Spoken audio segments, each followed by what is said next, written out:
Le souffle, tu peux vivre, tu peux mouver cet après-midi, tu peux mouver dans la journée. Grâce au Seigneur, élève ta voix, on prie au nom de Jésus. Adore ce Dieu-là, il est merveilleux. Il est merveilleux, le Dieu vivant. Il est merveilleux, le Dieu puissant. Bénis son nom car il est capable de faire quelque chose. Que son nom soit glorifié. Le Dieu puissant. Nous t'élèvons notre roi, nous t'élèvons le plus que Dieu, le Dieu incomparable, l'éternel Dieu vivant, que ton nom soit loué. Sans besoin de Kumo, Pambouama, sois élevé, élève-toi ma soeur, mon frère, bénis ce Dieu-là, adore. Yeah, ma chère, le Dieu de Dieu. T'élèvons, Seigneur. T'élèvons. Les dieux vivants, que ton nom soit glorifié par nous. Nous t'élèvons. Jésus soit élevé. Jésus, lève-toi dans ton nom, Seigneur. Manifeste à toi encore cette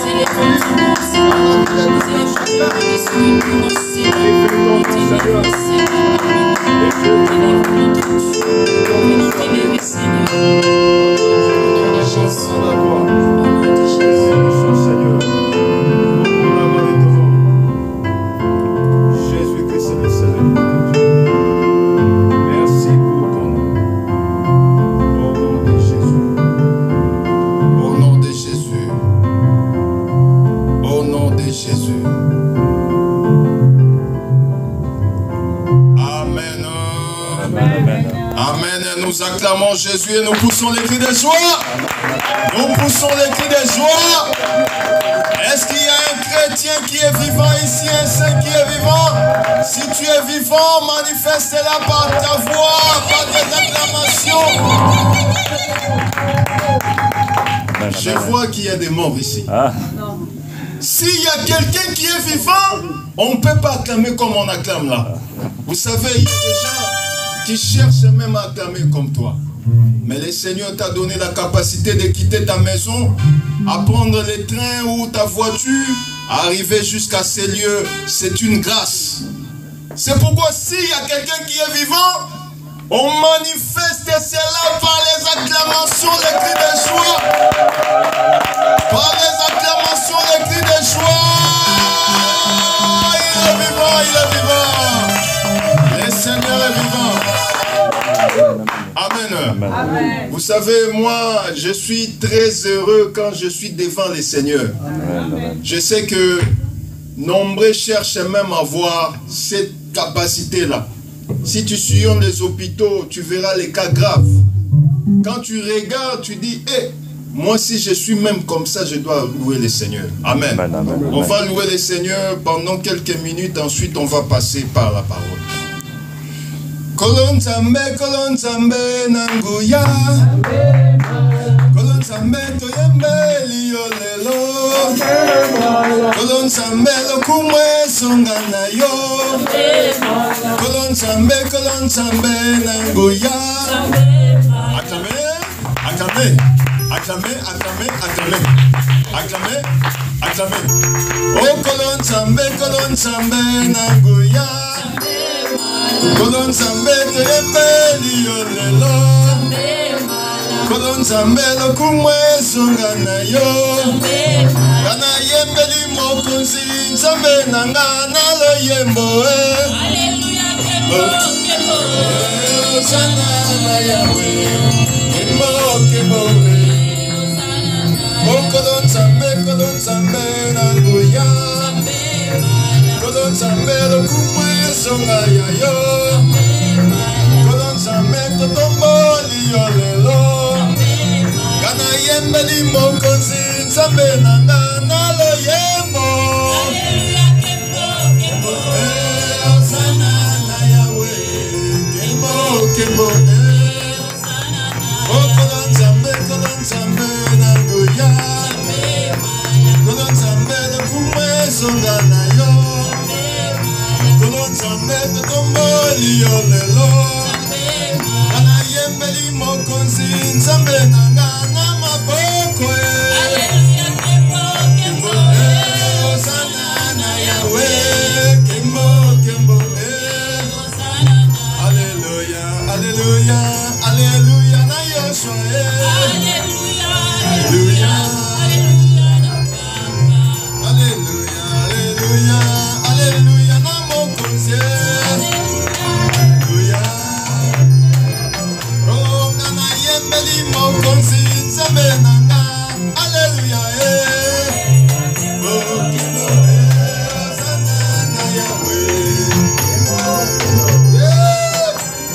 Alléluia, alléluia, alléluia na mokonzi. Alléluia, alléluia, alléluia na Yoshua. Alléluia, alléluia, alléluia, alléluia, alléluia, alléluia, Papa, alléluia, alléluia, alléluia, alléluia, alléluia, alléluia, alléluia, alléluia, alléluia, alléluia, alléluia, alléluia, alléluia, alléluia, alléluia. Que le Seigneur nous bénisse.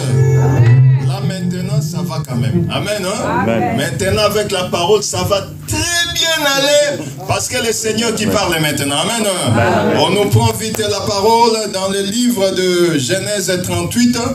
On nous commence par les versets 21. Genèse 38. On commence par les versets 31. On suit la lecture au nom du Seigneur Jésus-Christ. Genèse 28. 38. Genèse 38. Je commence par le verset 21. Je lis au nom de Jésus. Commence même par le verset 24. Environ 3 mois après, on va dire à Judas, Tamar, ta belle-fille, s'est prostituée. Et même la voilà enceinte à la suite de sa prostitution. Et Judas dit, faites-la sortir et qu'elle soit brûlée. Comme on l'a menée dehors, elle fit dire à son beau-père, c'est de l'homme à qui ces choses appartiennent que je suis enceinte. Reconnais, je t'ai pris, à qui sont ces cachets, ces cordons et ces bâtons. Judas les reconnut et dit, elle est moins coupable que moi, puisque je ne l'ai pas donnée à Sheila, mon fils. Et il ne la connut plus. Quand elle fut au moment d'accoucher, voici il y avait des jumeaux dans son ventre. Et pendant l'accouchement, il y en eut un qui présenta la main, la sage-femme la prit et y attacha un fil cramoisi. On peut se limiter là. Que le Seigneur vous bénisse. Amen. On nous prend aussi Nombre 13, verset 21 jusqu'au verset 33. Là où nous nous sommes limités les dimanches passés. Nombre 13, 21 à 33, je lis au nom de Jésus. Amen. Ils montèrent et ils explorèrent les pays depuis le désert de Tsin jusqu'à Rehob, sous le chemin de Hamath. Ils montèrent par le midi et ils allèrent jusqu'à Hébron, où était Aïman, Sheshaïm et Talmaïm, enfants d'Anak. Hébron avait été bâti 7 ans avant Tsoa en Égypte. Ils arrivèrent jusqu'à la vallée d'Escol, où ils coupèrent une branche de vigne avec une grappe de raisin qu'ils portèrent à deux au moyen d'une perche. Ils prirent aussi des grenades et des figues. On donna à ces lieux le nom des vallées d'Escol, à cause de la grappe que les enfants d'Israël y coupèrent. On peut se limiter là. Que le Seigneur ajoute encore de la bénédiction à la lecture de la parole. Amen. Nous pouvons nous asseoir. Nous vous saluons encore une fois de plus au nom du précieux Jésus, qui vous a donné cette capacité d'être encore une fois de plus nombreux cet après-midi. Là, je vois nos frères qui ont fait à peu près 3 ou 4 dimanches qui sont là, nos sœurs qui ont fait à peu près 1 mois, qui sont là aussi. Amen. Amen. Donc, nous faisons, comme on dit, la ristourne. Hein? L'ikelemba. Aujourd'hui, on est là, demain, on n'est pas là. Amen. Mais nous croyons que le Seigneur sait, c'est lui qui est le maître des temps et des circonstances. Amen. Déjà, votre présence, c'est une bénédiction pour nous. Et nous croyons que la parole est la bénédiction pour nous tous. Amen. Nous sommes en train de continuer toujours sur notre thème. Pour ceux qui n'étaient pas là les dimanches passés, je vais faire quand même une synthèse. Mais ça serait mieux aussi de suivre nos prédications à travers Facebook afin de connaître là où on s'était arrêté pour qu'on puisse marcher ensemble. Mais je vais faire quand même des Deutéronomes ou le pastorat parce que nous avons vu notre frère et pasteur Jacob. Il y avait des brebis qui étaient nées le lundi, certains qui étaient nés le mardi, mais il avait fait de son mieux pour que tous les brebis puissent marcher ensemble. C'est ce que nous allons faire, les pastorats des Deutéronomes. Nous allons un peu ruminer ce que nous avons parlé les dimanches passés, ensuite nous allons continuer. Dieu avait parlé à la personne de Josué, fils de Nun.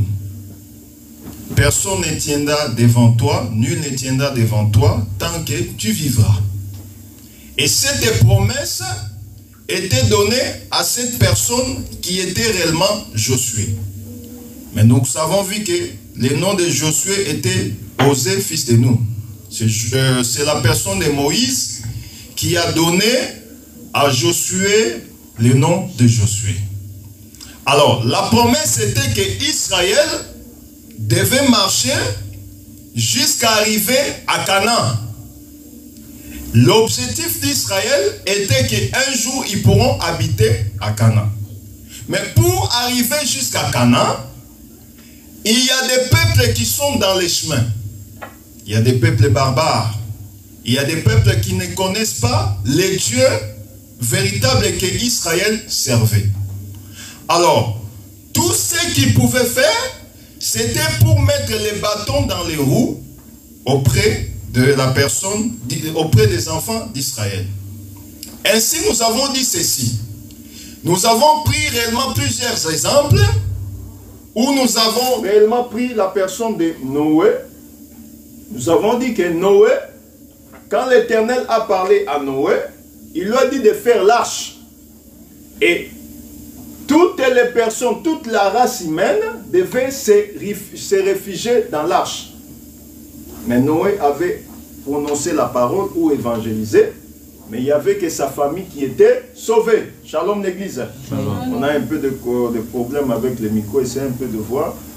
Et il n'y avait que la famille de Noé qui était sauvée. Ensuite, nous avons compris une chose. Quand Noé est sorti, Noé est allé planter ce qu'on appelle la vigne. Nous avons dit, la vigne produit les raisins. Les raisins produisent quoi? Les vins.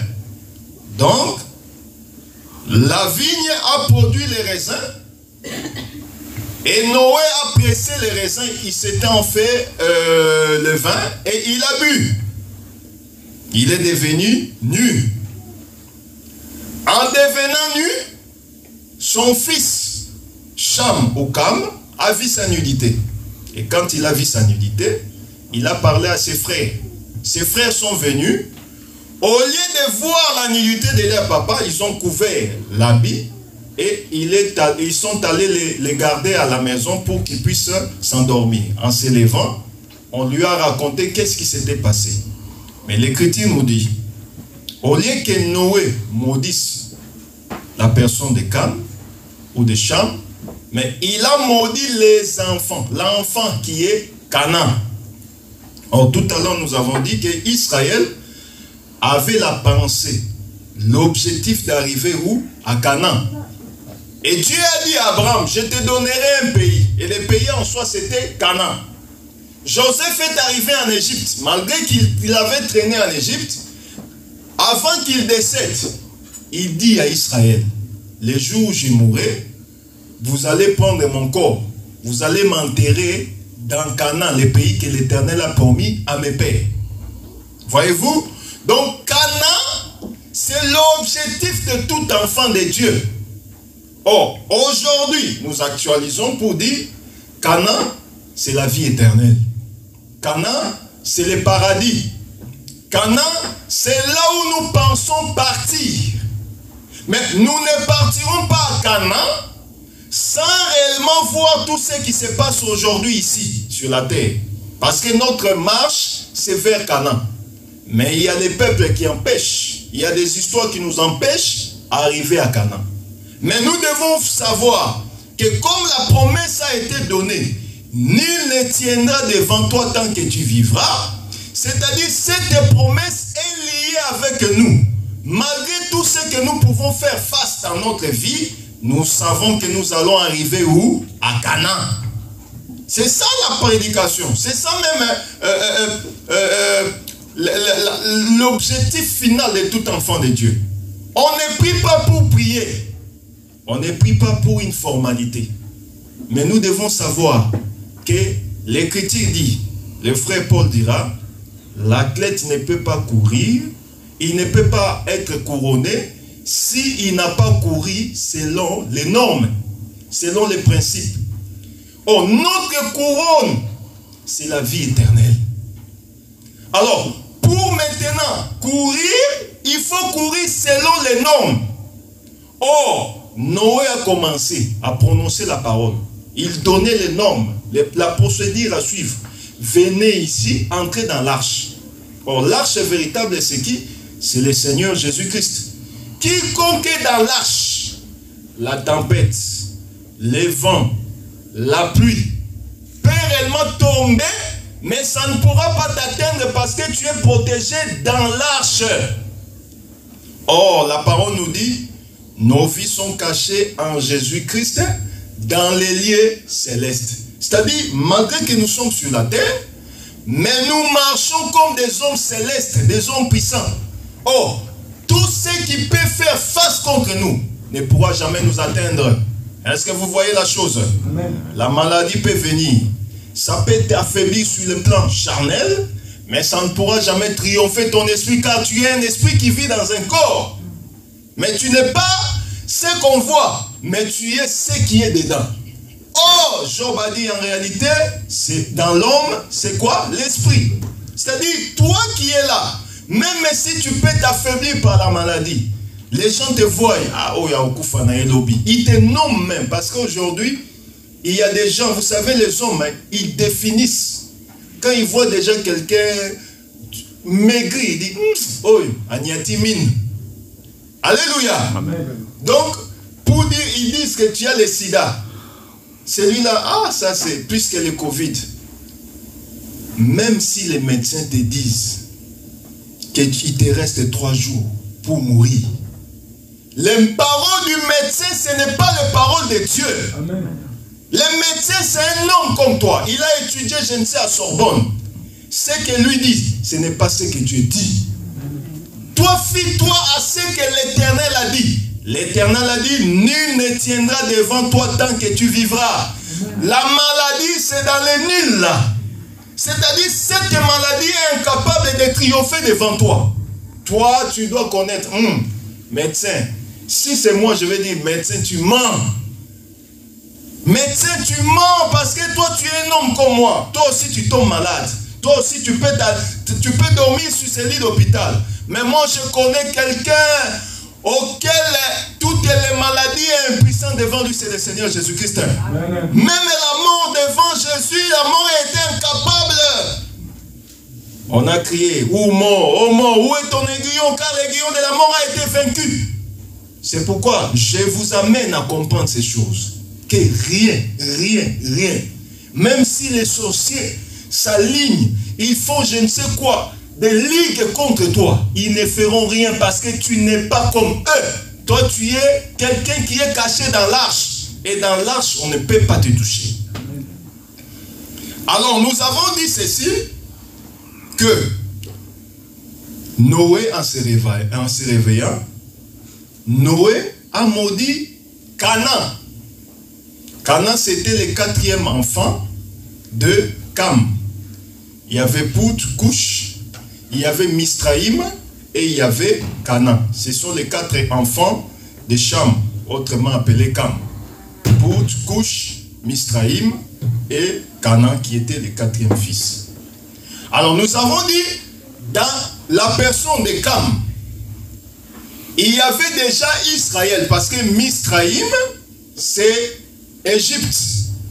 Or, Égypte, c'est le pays dont l'Éternel a donné aussi, où les enfants d'Israël étaient réfugiés, et ils étaient devenus comme esclaves. C'est pourquoi nous avons dit, l'Écriture nous dit noir sur blanc, que quand on a exterminé toute la terre, il n'y avait que la famille de Noé qui était restée. Or, nous aussi, nous sommes de la postérité de Noé. Or, Christ Jésus vient dans ces jours de la chair, il nous dit ceci. Ce qui se passa au temps de Noé, se passera aussi à l'arrivée des fils de l'homme. Qu'est-ce qui s'est passé? Il commence à définir. Les gens mangeaient, ils buvaient, ils se mariaient et mariaient leurs enfants. Or, ce qui a été, c'est ce qui sera. Or, au temps de Noé, les gens se mariaient. Aujourd'hui aussi, les gens se marient. Les gens mariaient leurs enfants. Aujourd'hui aussi, on marie. On mangeait, on buvait, on faisait des fêtes. Mais, sachez que le Seigneur viendra. L'Éternel va ouvrir. Et la justice, le déluge va descendre. Mais celui qui va être épargné, ce n'est que celui qui va se cacher où? Dans l'arche.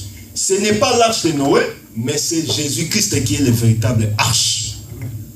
Alors, Dieu maudit Cam, il maudit Canaan, pardon. Et Noé maudit les fils de Cam qui est Canaan.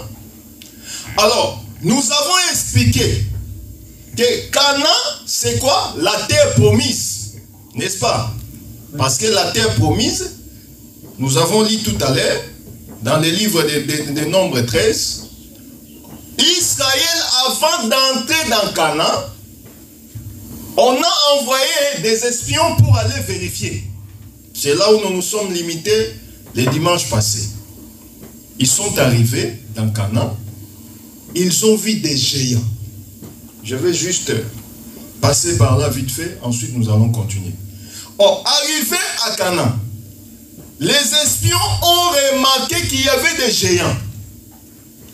Des géants fils d'Anak. Quand tu regardes quelqu'un, il est plus costaud que notre frère Brandon. Celui-ci, je ne peux même pas me battre avec lui.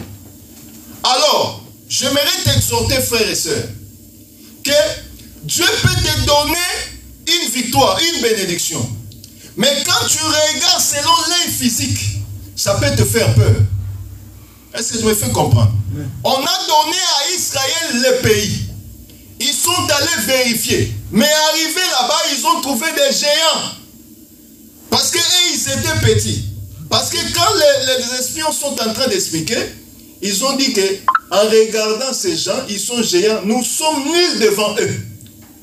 Donc on ne peut même pas faire face à eux. Les combats que tu vois aussi, selon les yeux physiques, tu vois que c'est géant. Que je ne peux même pas faire face à ces combats. Je ne peux même pas avoir la victoire. Mais moi je te dis, comme c'est l'Éternel qui t'a donné, et comme c'est l'Éternel qui t'a envoyé, sache que tu as déjà la victoire. Amen. Parce que tu n'as pas la victoire parce que c'est toi. Mais tu as la victoire parce qu'il y a quelqu'un qui avait déjà combattu pour toi et il a triomphé. Il t'envoie seulement pour une formalité. Vous savez, je prends l'exemple. Quelqu'un qui est intelligent. Il faut zamailler les paix. Moi, dans Nzambe, il faut être intelligent. Amen. Amen. Amen. Moi, je suis fier parce que j'étais intelligent à l'école. Quand je vois mes collègues, on me dit, ah, peso, ah, azaki mouke me maye le belé, moutou mouke maye le belé. Amen. J'accepte cela, c'est Dieu qui m'a fait comme ça. Amen. Amen. J'accepte cela. Dans le Seigneur aussi, il faut être intelligent. Alléluia. Amen. Alors, remarquez ceci. Le combat peut venir. Tu peux être face à un combat. Mais tu dois savoir ceci que toi, tu ne viens pas seulement pour combattre, mais tu viens comme étant des gens victorieux. Est-ce que je me fais comprendre? C'est pourquoi je vous avais pris l'exemple ici en disant que quelqu'un qui est intelligent, il peut déjà étudier. Il arrive à l'école, on peut lui donner n'importe quel examen. Comme il est déjà bien formé, il a bien étudié, il n'aura pas peur de l'examen parce que l'examen c'est une formalité. Il sait déjà que j'ai la réussite. Mais celui qui n'est pas formé, qui n'est pas intelligent, il va commencer à tourner les yeux, il regarde en haut, il pense à la nourriture qu'il avait mangée hier, il tourne en bas parce qu'il n'est pas intelligent, il n'a pas été formé, il n'a pas préparé ça. Or, le Seigneur t'a déjà préparé déjà. Comme il sait que tu vas faire face aux tempêtes, à toutes ces choses, il te prépare pour que tu sois déjà quand la chose va arriver, que ça ne te fasse pas peur. Vous savez, l'or, avant d'être ce qu'on voit là, qui brille, tu passes dans la rue, tu regardes, bijoux, ça c'est les quartiers, ça c'est je ne sais quoi, Madiabaou, je ne sais quel nom là tu peux dire. Avant que ça soit ce que tu vois derrière la vitrine, pour que tu puisses aimer la chose, l'or est passé par le feu. Amen. L'or est passé par le feu. On l'a épuré. On a fait que ça soit, que ça puisse briller. Toi aussi tu es cet or. Et cet or là, tu y es ce que tu es parce qu'il y a quelqu'un qui t'avait déjà façonné pour que tu puisses briller. Je te dirai aussi, toi aussi tu vas briller au nom de Jésus-Christ. Tu dois briller parce que tu es de l'or. Le Seigneur t'avait déjà épuré, il t'a façonné. Il te présente seulement dans la boutique pour que les gens voient. Et les païens, quand ils passent, ils disent, ah, ça c'est bien ça. Quand je mets dans mon cou, tout le monde, quand j'entre dans les métros, dans les trains, tout le monde va commencer à admirer mon cou. Tu verras que la personne n'a même pas de la valeur. Mais sur les bijoux, quand elle met les bijoux comme ça, on ne regarde pas parce qu'elle est belle, mais on regarde les bijoux qu'elle a mis. Toi aussi, tu es ce bijou que le Seigneur va mettre. Et les gens ne vont te regarder, non parce que tu es toi, mais ils vont regarder ce que l'Éternel a mis en toi. J'aimerais dire ceci, que quand les espions sont arrivés, ils ont mis des géants. Les gens qui sont costauds. Aujourd'hui aussi, les géants fils d'Anak, ça représente les combats que nous avons dans nos vies. Nous avons des combats, quand tu regardes les combats, tu te dis, ah, je vais commencer par où? Et où est-ce que je vais finir? Parce que c'est un combat. Or, l'Écriture nous dit, nous ne combattons pas selon la chair. Le combat n'est pas selon la chair. Si c'est pour les muscles, mais il y a des Ngannou, des Tibio, des Mike Tyson. Et ils sont forts. Mais nous croyons, nous avons les Mike Tyson qui dépassent tous les Mike Tyson, même si on peut les aligner sans. Il y a un grand maître des grands maîtres qui est le Seigneur Jésus-Christ. Il est là. Et toi, tu n'as pas besoin d'avoir peur. Je ferme la parenthèse. Ils sont revenus. Ils ont dit, on a trouvé ceci. Des géants fils d'Arnaque. Ces pays-là est comme ça. Mais regardez ce qu'on a trouvé. Or, ils ont compris que le pays était bon par rapport aux fruits qu'ils ont amenés. Amen. Amen. Les témoignages. J'ouvre la parenthèse. Nous aussi, les enfants de Dieu, nous devons avoir les témoignages dans notre vie. Vous savez que aujourd'hui, il y a plusieurs églises. Les gens ne viennent pas parce que les témoignages aussi. Les pasteurs ont un mauvais témoignage. Les frères de l'église, mauvais témoignage. Quand on vient, on dit, hey, église, on n'agirait pas. Pourquoi? Ce pasteur, il est plus qu'escroc. Vaut mieux même habiter avec les diables qu'habiter avec ces pasteurs-là. Les témoignages. C'est pourquoi, frère, sœur, il faut faire attention aux témoignages. Prépare ta vie, aie un bon témoignage. Aie une bonne marche. Parce que les témoignages peuvent faire aussi qu'on puisse aussi réellement te bénir à cause de ton témoignage. Amen. Amen. Amen. Amen. Regarde, je prends un exemple en blé. J'aime bien prendre cet exemple. La personne de Pierre, il a nié le Seigneur en disant, non, moi je ne suis pas avec lui. Je n'ai jamais été avec lui. Mais on a dit, tu es aussi, ton habillement, ta façon de parler. Le témoignage est plus important. Et très important dans notre marche.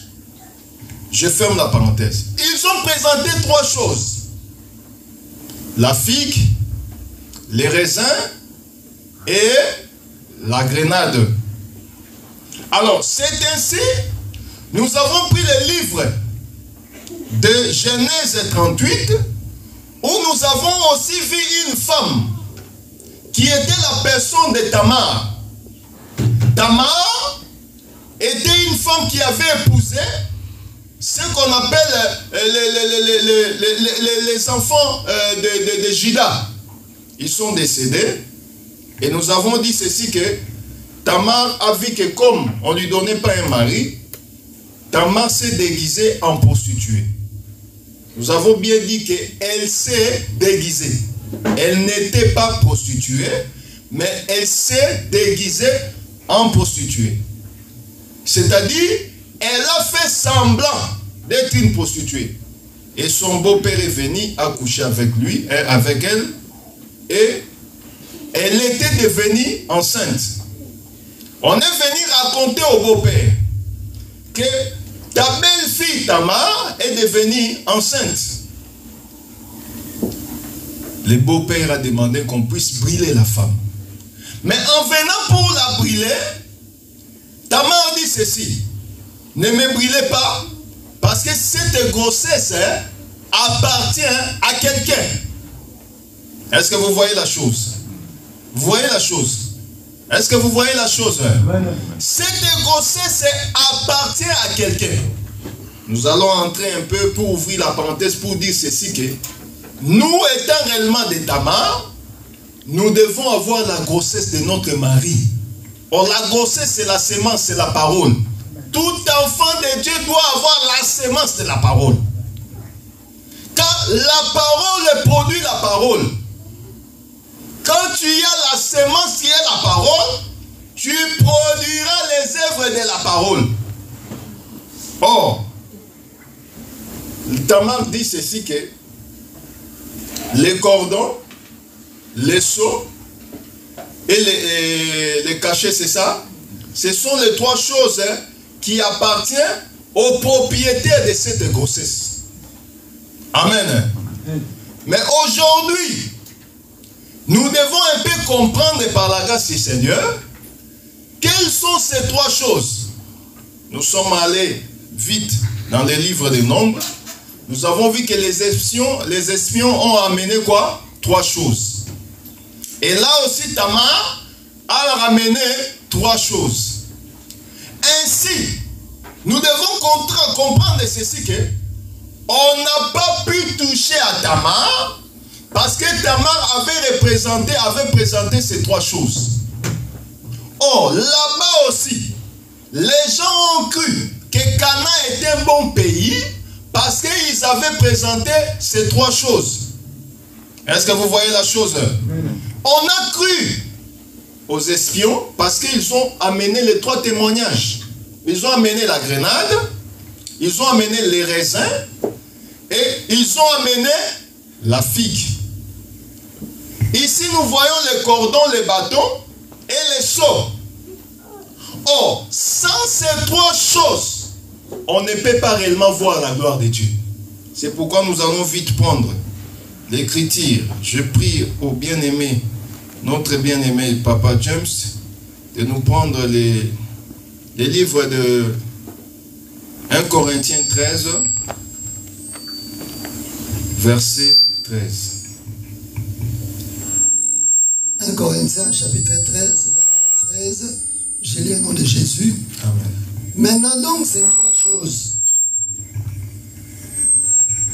Maintenant donc, ces trois choses demeurent la foi, l'espérance, la charité. Mais la plus grande de ces choses, c'est la charité. Voyez-vous, ça c'est les trois choses que nous avons. Nous devons avoir la foi, l'espérance, la charité ou autrement appelé l'amour. Si on est enfant de Dieu et que Dieu t'a visité, il t'a ensemencé au travers de sa parole, tu dois avoir la foi, tu dois avoir l'espérance et tu dois avoir l'amour. Sans ces trois choses-là, tu n'es pas réellement femme de Dieu ou enfant de Dieu. Est-ce que je me fais comprendre? Amen. Shalom l'église. Shalom l'église. Donc nous devons avoir la foi. Or la foi, l'Écriture nous dit, la foi vient de ce qu'on entend. Et ce que l'on entend, c'est quoi? La parole. Donc pour avoir la foi, il faut d'abord prêter son oreille. Or, quand on prête l'oreille, c'est ça même la bouche. Est-ce que on se comprend? La foi, c'est la parole, non? Nous mangeons la parole, mais on ne la mange pas à travers la bouche, mais on la mange à travers l'oreille. Donc l'oreille, c'est ça la bouche de la foi. Quand tu donnes l'oreille, je me rappelle une chose. Il y a les philosophes de ce monde. Ils ont dit que la femme, quand elle donne l'oreille, il faut faire attention. Shalom. Regardez dans les trains là, il y a les femmes qui ont toujours des oreillettes là. Pour qu'elle enlève l'oreillette, pour t'entendre, il faut être un vaillant. Shalom. Shalom. Hein? Regardez comment le frère Bandon rit. Donc c'est comme ça. Mais il y a même, je m'excuse, on est entre nous. c'est notre maison, on doit le dire. J'ai dit, il y a un frère, j'ai croisé un frère. Il me dit, ah, pasteur, lequel matin, moi, c'est ah, c'est belé, n'a pas très au monde. Il me dit, dans les traits là, elles ont toujours les oreilles. Moi, même la boisate, shalom. Donc, c'est la réalité. Donc, pour que la femme puisse te donner son temps, il faut qu'elle te donne son oreille. Est-ce que vous voyez? Oh, la femme que tu es, tu as donné l'oreille à qui? À la parole. Et cette parole t'a ensemencé. Et maintenant, vous pouvez maintenant marcher ensemble. Or, l'Écriture nous dit, des personnes ne peuvent pas marcher ensemble s'ils n'ont pas la même vision. Or, la vision, c'est aussi la parole. Cette parole qui entre en toi, qui te donne maintenant l'espérance de continuer le chemin avec la personne. Est-ce que vous voyez la chose? Donc, on écoute. Et cette semence-là qui entre dans notre oreille, nous donne maintenant l'espérance d'attendre. Est-ce que je fais comprendre? Shalom. Je le prends dans les mariages. Un frère rencontre une sœur. Ah, tu vois, je t'aime bien, j'aimerais faire ma vie avec toi. La sœur écoute. Et la foi de la sœur va s'attacher aux paroles que l'homme l'a dit. Amen. Amen. C'est pourquoi vous voyez, surtout dans les églises, ah, pasteur, moi je ne veux plus venir à l'église. Pourquoi? Le frère m'a menti. Le frère m'a escroqué. Pourquoi? Non, il m'avait dit qu'il va me marier, il ne m'a pas marié. Donc frère, toi tu as donné la sémence. Tu as donné l'espoir, l'espérance à la sœur pendant que tu as dévié. Voyez-vous? Donc, on écoute. Oh, Dieu qui est le mari par excellence, il nous a donné l'assurance au travers de cette parole. C'est pourquoi vous voyez que malgré qu'on peut avoir des soucis, mais on espère. On espère à ce qui a été dit ou à ce qu'il nous a donné dans sa parole. Est-ce que vous voyez la chose? C'est pourquoi l'Écriture dit, 3 choses sont importantes. La foi, l'espérance et l'amour, la charité. Cette foi, cette parole que nous écoutons, elle va produire la foi. Elle va te donner la capacité d'espérer. Tu vas espérer, mais en ayant l'amour. Et l'Écriture nous mentionne que dans toutes ces 3 choses, la meilleure ou la plus grande, c'est quoi? L'amour. Oh, si tu as de l'amour, vous voyez même, quand on n'aime pas quelque chose, on ne se fie même pas à ça. Je prends l'exemple anglais. Les enfants qui sont là, ils n'ont jamais mangé les pondous. Hein? Tu lui donnes, prends les sacs à savre, essaye de manger. Non, moi j'aime pas, faites-moi les pâtes.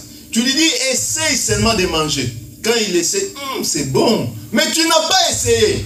Après, on va aimer. C'est-à-dire, quand on aime quelque chose, on va se donner à la chose. Et en se donnant, on a toujours la capacité de maintenir les caps. Est-ce que vous voyez? Avec Noé. Noé était en train de parler. Il parlait. Mais les gens n'écoutaient pas. Mais il espérait qu'il va toujours gagner les gens pour rentrer dans l'arche. Alors, nous devons avoir toutes ces 3 choses dans notre vie, dans notre marche. Parce que si tu n'as pas la foi, sache que l'espérance ne viendra pas. La foi, c'est créé, te donne la capacité d'espérer. Comme nous sommes là, on a écouté la parole. Et on espère quoi? Qu'un jour on sera enlevé. Tu sais que, moi vraiment, même si je meurs aujourd'hui, j'espère que je verrai le Seigneur. Amen. Parce que la foi a créé en toi cette espérance. Est-ce que vous voyez la chose? Amen. Mais nous devons connaître que le bassement, le sous-bassement de toutes ces choses, c'est l'amour. La parole nous dit, tu peux avoir toutes choses. Quand tu manques de l'amour, tu es comme une trompette qui crie sans réellement faire de bruit. Vous voyez? 1 Corinthiens 13, tu peux nous le lire vite fait. 1 Corinthiens 13 commence par les premiers versets. S'il te plaît. 1 Corinthiens 13, chapitre 13, je commence par les premiers versets. Quand je parlerai les langues des hommes et des anges, Si je n'ai pas la charité, je suis un airain qui résonne ou une cymbale qui retentit. Continue. Et quand j'aurai les dons des prophéties, la science de tous les mystères et toute la connaissance, quand j'aurai même toute la foi jusqu'à transporter des montagnes, si je n'ai pas la charité, je ne suis rien. Voilà, on peut se limiter là. Même la parole est en train, le frère Paul est en train de marteler que nous devons avoir l'amour. Quand on a l'amour, d'abord de la parole et l'amour de son prochain, mon frère, sache que tu es dans le Seigneur. On ne parle pas de l'amour que les gens de ce monde font. Aujourd'hui, les gens qui veulent qu'ils soient acclamés, ils font les matuvis. Vous connaissez les matuvis? Qu'on sache qu'il est là. Comme le frère est là, Bandon est là. Il voit par exemple le pasteur qui mon pasteur, prends 200 €, mets dans la poche. Les gens voient, ce frère a beaucoup d'argent. Il a l'amour, il a beaucoup d'argent. Non! Ça c'est l'orgueil. Les matuvis. C'est les histoires qu'on voit dans Facebook. Quelqu'un qui va dans une boîte de nuit. Champagne, 100 €. Il commence à laver les mains avec les champagnes. Et tous les gens qui sont à côté, ils regardent. Champagne, 100 balles. Il lave les mains avec. Ça, c'est pour faire voir. Ça, c'est l'hypocrisie. Et tu verras la même personne qui a dépensé 100 € là pour acheter le champagne là. Il va encore, le jour prochain, il manque même 10 €. Mais il a dépensé l'argent dans des boîtes. Les gens voient pour t'acclamer. Ça, c'est les gens, les pharisiens qui font ça. Comme l'Écriture dit, les pharisiens, ils aiment qu'on puisse les acclamer. Ils sont là dans des places publiques, qu'on voie. Mais nous parlons de l'amour de la parole. Christ est amour. Quand cet amour qui est Christ vient dans ta vie, toi aussi tu deviens amour, car Dieu est amour. La parole nous dit, il a rassemblé tous les 10 commandements en un. Tu aimeras ton Seigneur et ton Dieu, et tu aimeras ton prochain. C'est-à-dire, nous devons avoir l'amour, même entre nous, dans l'église. Vous allez voir qu'il n'y a que les pasteurs qui appellent. Mais vous ne m'appelez même pas pour savoir comment je vais. Shalom. Shalom. À part quelques-uns, je ne vais pas citer, je garde mon secret. Quelques-uns qui m'appellent, mais les autres, non, c'est les pasteurs qui doivent nous appeler. Nous sommes des brebis. Ah bon? Donc moi, je n'ai pas besoin qu'on m'appelle. Seulement, il faut que moi j'appelle. Il y a notre sœur, maman Jacqueline, qui ne vient pas. Qui l'a appelé?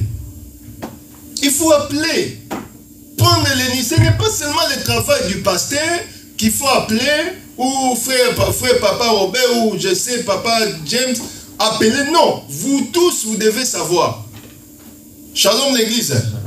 Le frère Achille, sa femme n'est pas là aujourd'hui. Est-ce que vous avez appelé? Il faut même prendre les numéros. On ne voit pas la maman ces temps-ci. Qu'est-ce qui se passe? Vous appelez. C'est ça l'amour. C'est que vous voyez rien là. C'est déjà la grande chose que les gens cherchent. Moi, je vous dis, j'ai appelé quelqu'un, me dit, aujourd'hui tu as pensé à moi. Tu n'appelles pas. J'ai dit, c'est grave.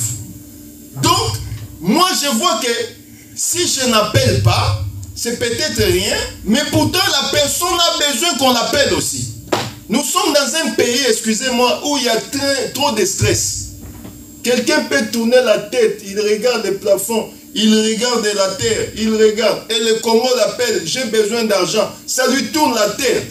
Mais toi, tu l'appelles, mon frère, ça va? Non, ça ne va pas, j'ai plein de problèmes. Ok, on va prier. Tu le consoles. Mais les gens, la personne tourne la tête, il tourne. Vous n'appelez même pas. Lui-même commence à parler seulement au clair de la lune, mon ami Pierrot dans la maison. Après, il est devenu fou. Non! L'amour, c'est la petite chose là. Si on est fidèle dans des petites choses, l'église primitive, elle était forte parce qu'il y avait l'amour qui triomphait. Est-ce que vous voyez la chose? Je vais bientôt descendre. Ah, j'ai déjà dépassé le temps. Donc, excusez-moi, j'ai dépassé les 5 minutes, on va finir. J'aimerais nous dire ceci, que les 3 choses-là sont importantes dans notre marche. Si Dieu trouve en toi la capacité, il te donne la foi. Cette foi te donnera l'espérance d'attendre et de maintenir ta marche. Ensuite, tu vas triompher en ayant l'amour. Ayons ces 3 choses qui est réellement une bénédiction. C'est pourquoi Tamar, en ayant compris, elle a demandé que ces 3 choses. Or, ces 3 choses, c'est ça, la foi, l'espérance et l'amour. Oh, l'amour chapeaute tout. C'est par amour que Christ est monté sur la croix pour toi et moi. C'est par amour que nous avons quitté nos maisons, que nous sommes venus ici. Mais nous devons connaître, nous ne devons pas seulement limiter cela dans la parole, mais nous devons faire cela avec les actes. Car l'amour va de pair avec l'acte. La parole nous dit, montre-moi la foi, moi je te montrerai les œuvres. Or les œuvres, c'est la manifestation de l'amour. C'est pourquoi dans le monde on dit que tu m'aimes, tu m'aimes, tu m'aimes, tu me donnes rien. Aimer, c'est aussi donner. Christ, en aimant l'église, il s'était offert lui-même comme un cadeau pour un don pour l'église. Amen. Nous allons courber nos têtes. On va prier par rapport à ce que nous avons écouté. Tu vas demander que le Seigneur te rassure. Que le Seigneur soit réellement ton Dieu. Qu'il te donne la capacité de maintenir ta marche jusqu'à Canaan. Nous prions au nom de Jésus. Lève ta voix. On va prier, on va prier, on va prier. Au nom de Jésus. J'aimerais entendre quelqu'un prier. Pour la gloire de Jésus-Christ. Au nom de Jésus. Élève ta voix, prie, prie, prie, on va finir bientôt. Élève ta voix. Que le Seigneur soit loué, que le Seigneur soit glorifié. In the name of Jesus. Que le Seigneur soit couronné dans ta vie. Qu'il soit encore béni. Au nom de Jésus, au nom de Jésus, au nom de Jésus.